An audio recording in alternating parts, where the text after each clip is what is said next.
So when you want to crop or trim down your final piece, once all your 12 squares are inked, and again, the reason why all 12 of the squares aren't inked on here is that this is just my example in terms of the demo, okay? So anyhow, as you can see, this is gonna be the edge. Remember the whole piece from here to here was 13 inches long, okay? So you have that 1 inch border, right? And then you obviously have another 1 inch border here.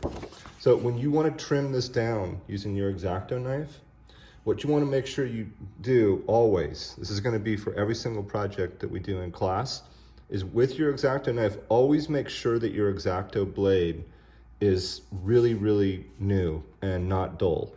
So I'm assuming that for most of you, you have a brand new knife and blade, so the blade is probably new, but just make sure you don't keep reusing the same blade over and over and over again, because when it gets too dull, it'll stop cutting.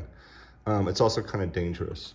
So also make sure that you cut on the back of your Bristol or tracing pad. Use the cardboard to cut on, okay? Do not cut on a table, do not cut on any other kind of surface except one of the backs of your pads that you bought for the class. Okay, so with your ruler, when you line it up against the edge that you're going to cut, against the line edge that you're going to cut, make sure with your blade that you have it going away from your fingers, and hold your fingers down on your rule, okay? And try to cut away from your fingers. Don't cut towards your fingers. And remember, because your blade is brand new and you're just cutting through one piece of Bristol board, you don't have to use tons of pressure. But just make sure that don't cut towards yourself like this. Kind of just either cut straight down, or it would be better to even go to an angle like this. And then, so the blade is away from your fingers, basically. And then you just basically just cut down once, and then that would be your edge.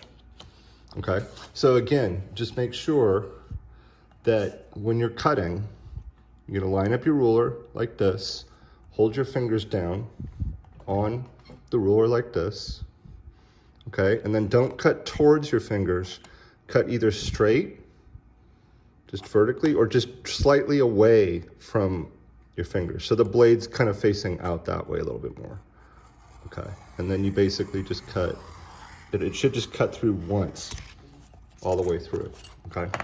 So then that will give you your final edge, and then the final piece again, you'll shoot your JPEG just like this.